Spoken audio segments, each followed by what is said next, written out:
Ce colloque organisé par le Collège des Bernardins, à l'initiative de la société René et Joseph Girard, qui porte sur René Girard, lecteur de l'écriture.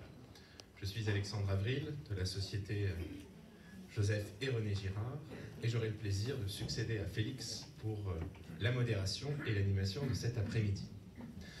Nous allons commencer, après cette pause bien méritée, par entendre une première intervention de William Franke, qui va rejoindre le pupitre dans quelques secondes, intitulée « Kénose et wokisme, une alternative à l'instrumentalisation de la justice sociale ».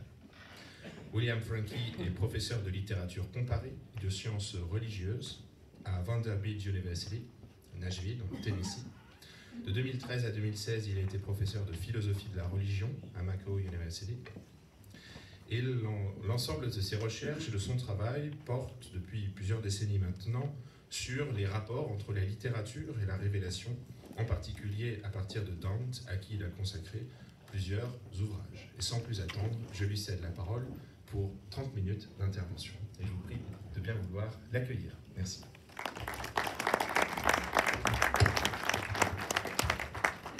Merci beaucoup, bonjour. C'est une grande émotion de pouvoir intervenir sur ce sujet qui m'intrigue de plus en plus en vous entendant. Je vais vous parler du wokisme en tant que domaine symptomatique à partir duquel on peut voir aujourd'hui l'application des théories de René Girard à la lumière de l'actualité qui les rend d'autant plus évidentes grâce à leur pouvoir explicatif en ce qui concerne notre existence en société humaine. Ma relation à Girard fut d'abord personnelle avant que textuelle. J'étais son étudiant à Stanford au début des années 90. J'ai suivi son séminaire sur le désir mimétique, mais surtout je le rencontrais souvent à l'heure du café après une messe hebdomadaire en latin au campus avec un petit groupe. C'est là qu'on pouvait parler plus librement des arguments qui nous intéressaient en commun. J'aimerais considérer cette intervention comme un prolongement de nos conversations, même si dans un contexte qui n'est plus celui du campus de Stanford il y a plus de 30 ans. Quant au wokisme, j'essaie d'éviter de le juger comme un tout ensemble parce que, comme tout large et amorphe phénomène culturel, il surgit de toutes sortes de motifs très variés et contradictoires et il travaille dans des directions multiples et divergentes tout à la fois, souvent contre l'intention de ses promoteurs. La cause de la justice sociale sous la pancarte de laquelle marche le wokisme, ne peut être qu'approuvée dans la mesure où elle exprime une orientation et un impératif éthique tels qu'ils ont été élaborés philosophiquement avec une pénétration particulière par Emmanuel Levinas dans sa compréhension de l'éthique qui implique une obligation infinie envers l'autre. Le noyau de l'éthique peut s'exprimer le plus simplement du monde par la civilité commune de laisser passer les autres devant soi. Après vous, monsieur, c'est une citation. Ou dirions-nous aujourd'hui, après vous, madame, ou encore après elle, pour mettre à jour le genre de cette expression de Levinas. Dans tous les cas, le principe de donner la précédence à l'autre est souligné comme le cœur de l'éthique. C'est pour Levinas l'éthique biblique, bien entendu, dont il s'agit, même si cette dérivation de leur propre principe de base ne convient guère aux idéologues woke, parfois farouchement anti-judéo-chrétiens. La maxime éthique de base de Levinas, son éthique de l'obligation infinie envers l'autre, est réfractaire à la formulation linguistique générale. Une telle éthique appartient au principe originaire du discours qui est inévitablement trahi par le discours. Le visage de l'autre parle nécessairement sans mots et depuis au-delà du langage.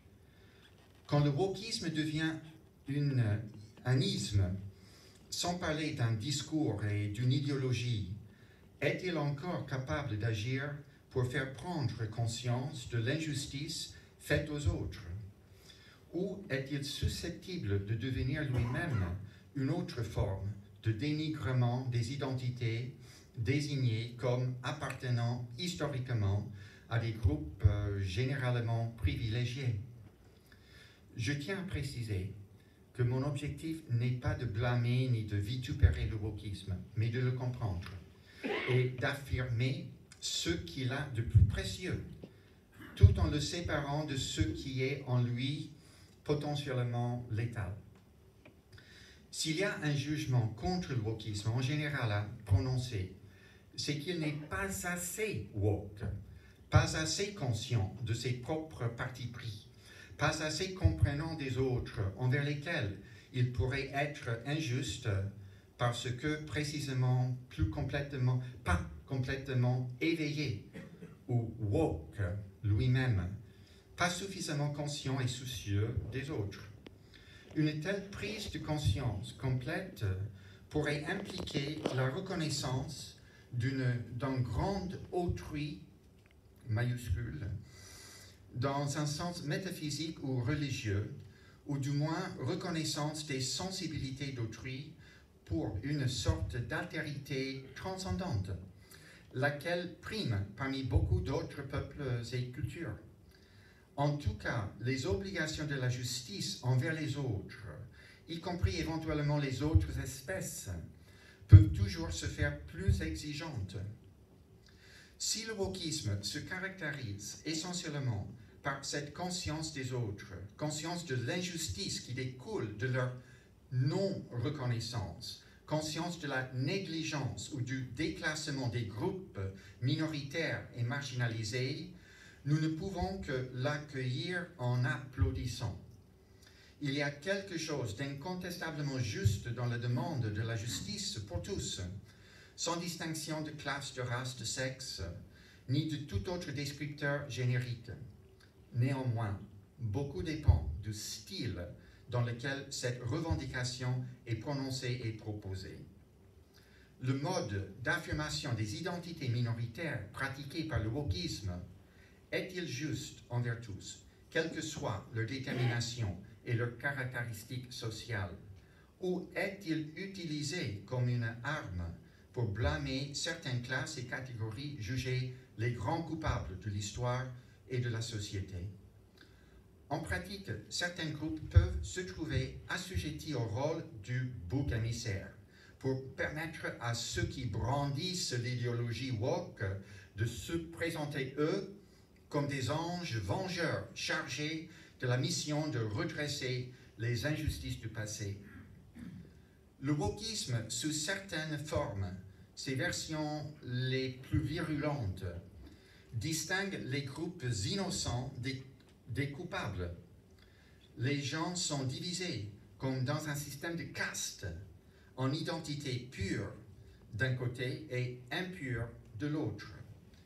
Impurs sont ceux qui sont nés dans le privilège. Les identités les plus impures incluent surtout les blancs, les hommes, les hétérosexuels, les occidentaux. En revanche, ceux qui sont purs appartiennent à des groupes identitaires qui ont subi une histoire d'oppression reconnue, à savoir les femmes, les noirs, les gays, les lesbiennes, les personnes queer ou transgenres, les peuples autochtones, les handicapés, les gros, etc. Ces derniers ont une légitimité qui n'est pas accordée aux premiers, exactement à l'inverse de la société historiquement dominée par le blanc mâle cisgenre, selon la lecture révisionniste des woke. Ceux qui ont une identité pure peuvent se tourner vers l'État pour obtenir du soutien. Dans les universités, des départements et des chaires d'études féministes, noires et indigènes sont créés. Des commissions des droits humains sont nouvellement instituées à divers niveaux de gouvernance. les bureaucraties de la diversité et de l'inclusion ou de l'équité prolifèrent. Des indemnisations pour interventions chirurgicales sont réservées à certains groupes s'identifiant contrairement à leurs caractéristiques biologiques, comme aussi un traitement préférentiel des minorités, par exemple dans l'admission aux universités américaines. Le monde des entreprises a également adopté le wokisme, affichant un souci pour la justice sociale en relevant leur accueil des minorités afin de redorer leurs images comme progressives. L'activisme est à l'ordre du jour dans l'agenda des entreprises. Leur acceptabilité sociale en dépend. Le chemin vers le pouvoir dans une culture imprégnée du wokisme consiste à se déclarer la victime du groupe dominant et de s'identifier avec ou comme une minorité présumée oppressée. Toutes sortes d'identités nouvelles sont inventées mimétiquement par l'imitation de ce modèle d'accession au pouvoir convoité par tous. Tous réclament d'être reconnus et valorisés selon quelques caractéristiques spécifiques qui jusque-là les auraient retenus dans une position subalterne et marginalisée.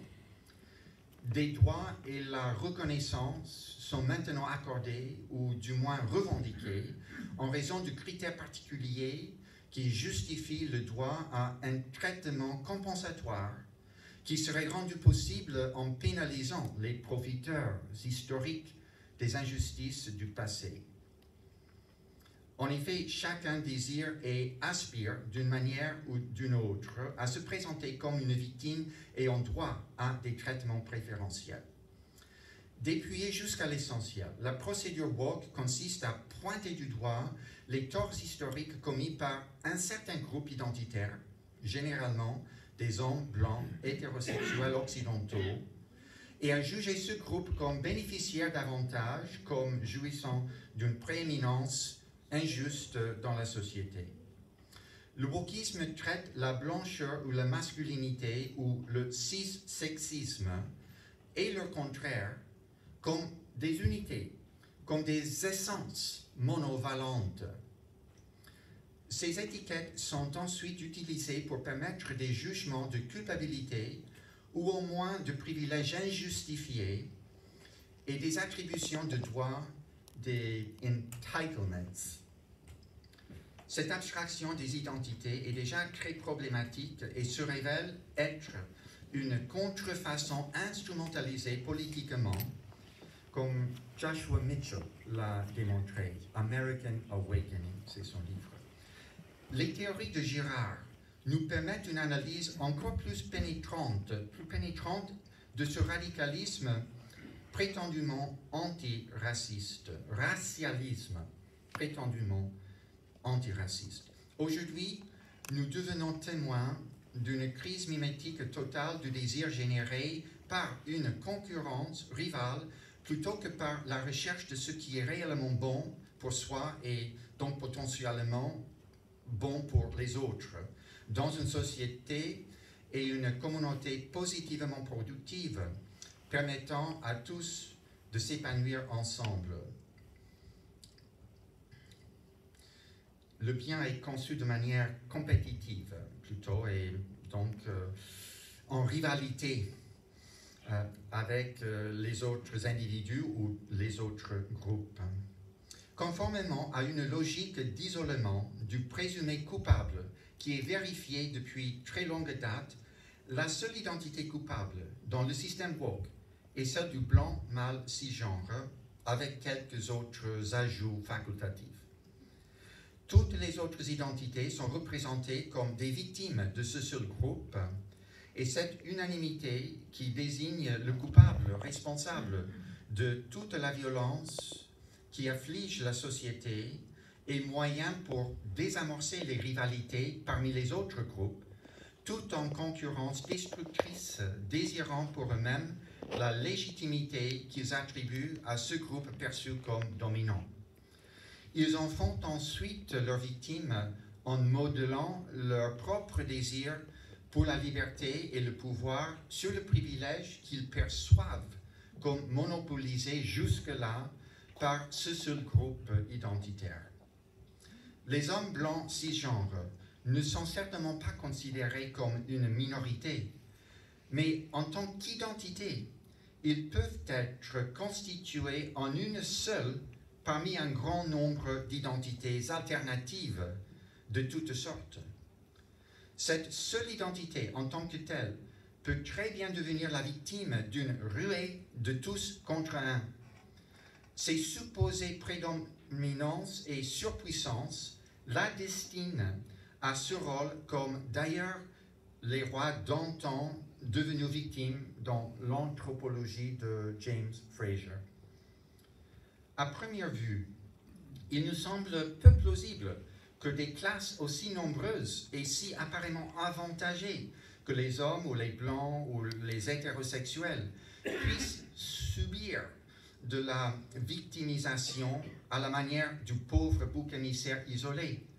Mais en substituant l'identité à la réalité sociologique, tous les hommes ou tous les blancs ou tous les hétérosexuels peuvent se trouver représentés en quelque sorte comme une seule identité particulière parmi les autres. Cette seule identité est accusée et isolée par toutes les autres pour déclencher le genre de lynchage auquel Girard revient sans cesse comme fondateur de toute société humaine. D'ailleurs, les hommes blancs cisgenres woke eux-mêmes peuvent se ranger contre cette identité et l'attaquer en masse. Ils sont eux les premiers responsables. Bien entendu, il ne s'agit pas de se plaindre de l'injustice faite aux hommes, aux blancs, aux hétérosexuels. Dans l'ensemble, admettons que femmes, noirs, homos sont des catégories vulnérables et susceptibles de discrimination. Mais l'assignation aveugle et constante par le wokisme du rôle de privilège coupable à une seule identité met en œuvre une logique racialiste et le mécanisme du bouc émissaire. Girard décrit l'étonnante efficacité, au moins historique, du mécanisme victimaire du tous contre un mimétique pour pacifier les communautés en purgeant leur violence intestine.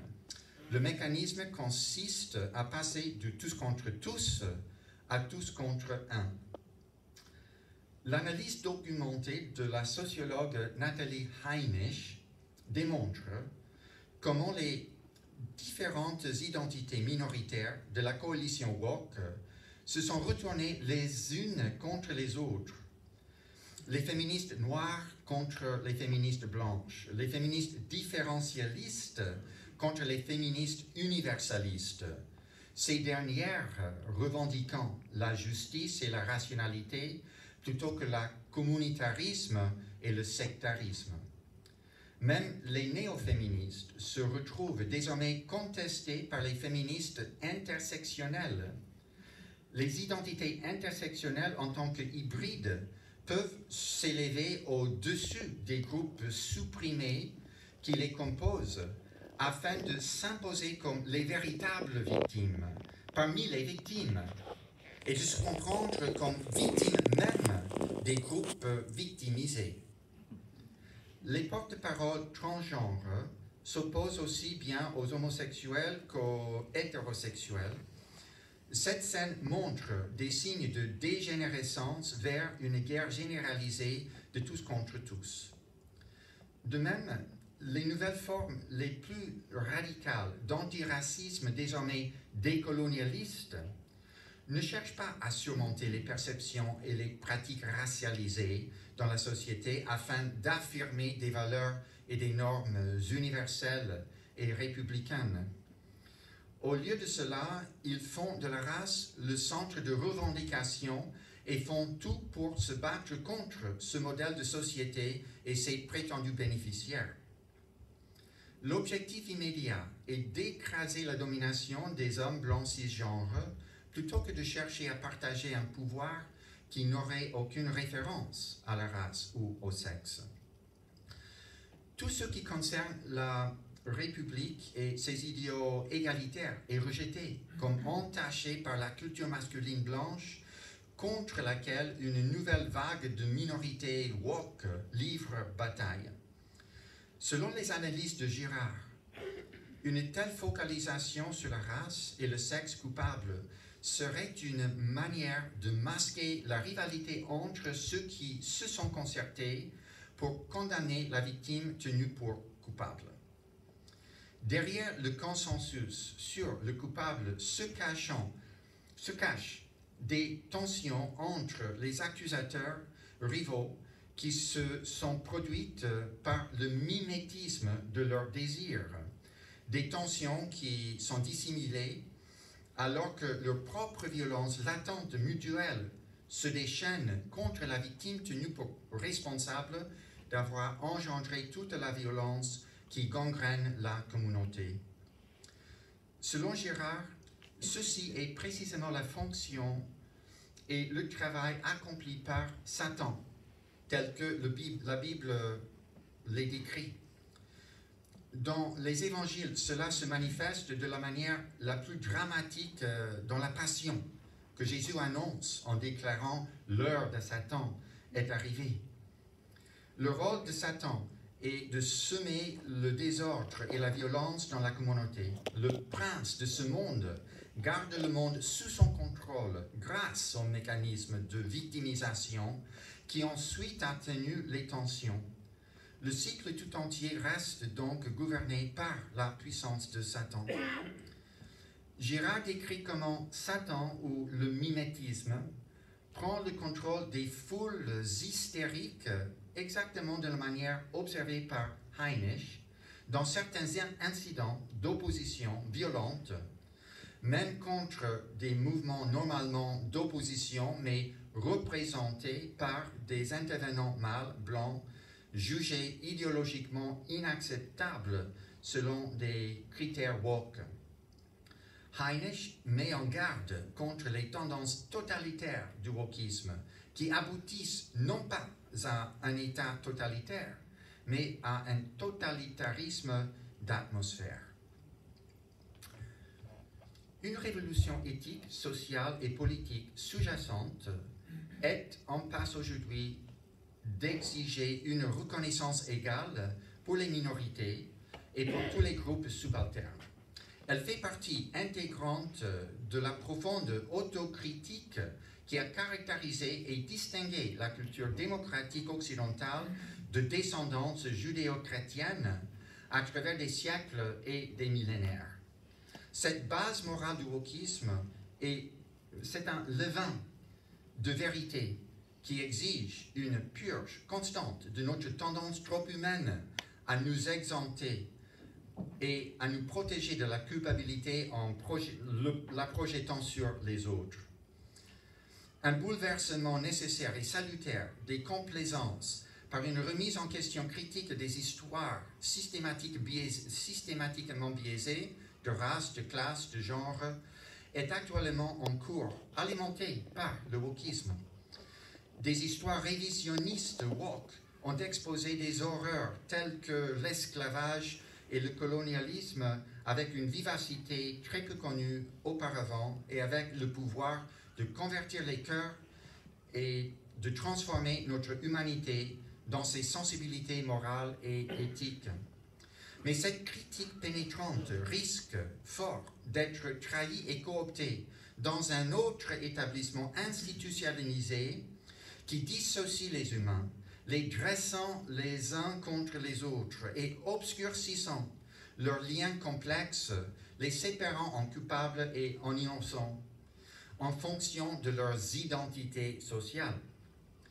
Les révolutions se finissent facilement par l'instauration de totalitarisme, à l'exemple des révolutions russes et chinoises au XXe siècle, comme le démontre Hannah Arendt. Seule l'exposition en vulnérabilité mutuelle de tous les êtres humains à tous les autres pourrait commencer à réassainir les blessures et les méfiance accumulée par les douleurs d'une histoire violente. Nous devons nous reconnaître redevables les uns des autres sans préjugés, chacun assumant sa part de responsabilité pour commencer à construire un futur commun. Le premier pas ne peut être autre chose que de se vider de soi-même en un mouvement de kénose, de sacrifice de soi.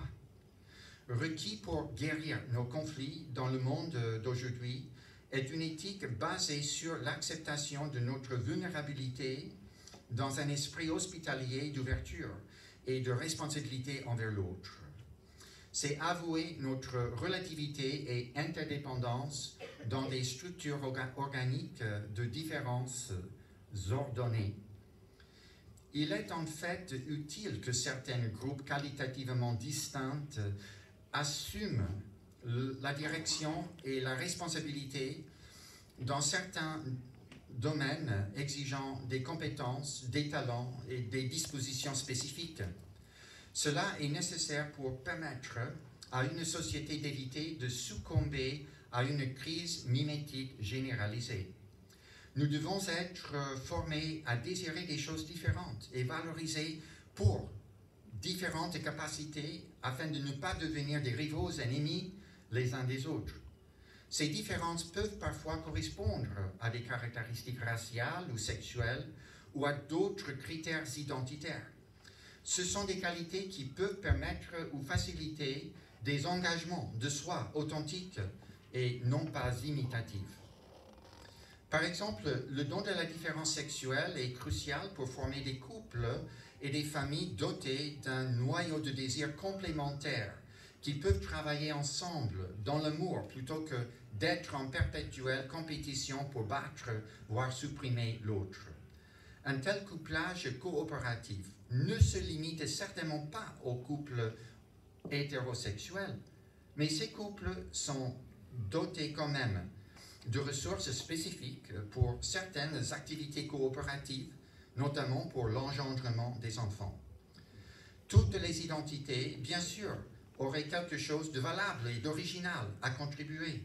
Cependant, l'effacement de toutes les différences naturelles donne naissance à une société en crise mimétique et d'hostilité généralisée que nous vivons de plus en plus brutalement aujourd'hui. Ces différences naturelles ne sont pas des questions de plus ou de moins, de supérieur ou d'inférieur, mais affaires de fonctions différenciées pour un objectif commun. De telles différences servent pour éviter que tout le monde désire la même chose et aspire au même type de pouvoir et au même degré de reconnaissance et de réussite. La société libérale moderne et ses médias promeuvent un modèle de réussite qui tend vers des mesures quantitatives sans différenciation qualitative. Tout finalement se résume à l'argent dans l'Amérique moderne.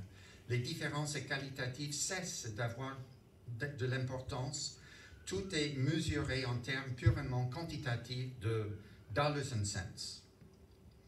Un tel regard présuppose que tous doivent désirer la même chose, essentiellement le plus de richesse possible pour eux-mêmes. Quoi de plus apte à produire la contagion mimétique? Si on ne s'identifie pas avec ce qu'on fait d'unique en employant ses propres forces et talents, et si l'on accepte d'être identifié par ses avoirs dans la monnaie de tous, personne ne possède rien de vraiment propre et tous sont les concurrents cherchant à gagner ce qui n'appartient proprement à personne.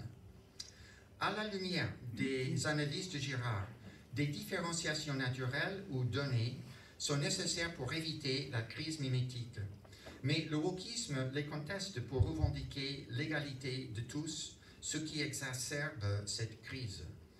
Ne pas pouvoir reconnaître les rôles et responsabilités différenciés selon les genres et d'autres catégories nous empêche de désamorcer les rivalités qui minent l'unité sociale. Une telle unité différenciée implique un ordre et certaines formes de subordination sans amoindrir la dignité de personne. La hiérarchie est littéralement ordre sacré. hiérarchie. Saint Paul décrit le corps du Christ comme un tout organique de parties hiérarchiquement liées et toutes mutuellement redevables entre elles. Quand Paul écrit que désormais nous ne connaissons personne selon la chair, il indique que toutes les distinctions de dignité mondaine sont suspendues, parce que tous ont une valeur également infinie aux yeux de Dieu, en dépit de toutes les différences fonctionnelles en base de compétences réelles dans le corps du Christ. Sous-entendu comme condition préalable à cet ensemble différencié et ordonné est aussi une distinction qualitative entre Dieu et l'ordre créé, entre le divin et l'humain, distinction qui est ignorée, voire interdite par l'idéologie woke. Une autorité transcendante telle que Dieu relativise toute autorité socialement homologuée et assujettie tout au jugement d'un seul pouvoir, mais indéfinissable, transcendant. L'essentiel est que ce pouvoir reste en principe hors de la portée pour tout agent humain. L'identifier avec n'importe quel groupe humain ou instance intramondaine relève de l'idolâtrie. Lorsque Dieu ou le sacré n'est plus transcendant, le sacré devient disponible pour être instrumentalisé par le pouvoir politique et pour l'ambition mondaine des agents humains avec toute leur rivalité et connivence, comme nous le voyons arriver avec tous les régimes politiques et maintenant avec le régime woke. Les Negro Spirituals, en revanche, reposent sur un sentiment de la transcendance face à la menace constante de la mort, qui pourtant ne triomphe jamais de la vie. Au lieu de cela, les Spirituals imaginent la mort comme le lieu d'une immortalité immanente dans laquelle les esclaves sont déjà libres. Oh freedom, oh freedom, oh freedom, I love thee, and before I'll be a slave, I'll be buried in my grave and go home to my Lord and be free. Mon projet plus large de portée religieuse, comme celui de Girard, est de repenser les fondations de l'éthique en termes de relation à l'autre non identitaire, à l'autre absolu et non qualifié, faisant en cela écho à Lévinas, comme à d'autres, Adorno. Concrètement, cette reconnaissance de l'absolu transcendant s'exprime comme un respect absolu de l'altérité des autres. C'est la tradition apophatique et kénotique du christianisme et d'autres traditions, un peu partout, qui m'inspirent et qui norment et nourrissent ce projet. Le christianisme détient cette vérité de l'absolu, mais pas de façon exclusive. Voilà ce qui peut-être me différencie de Girard. La vérité finalement est Dieu lui-même, ou l'innommable, ou si l'on préfère, l'infini, est pour nous indicible, incompréhensible, selon la doctrine chrétienne, sans parler de celle du judaïsme, bouddhisme, hindouisme, taoïsme, etc. En relation avec Dieu, tous nos discours humains sont impuissants.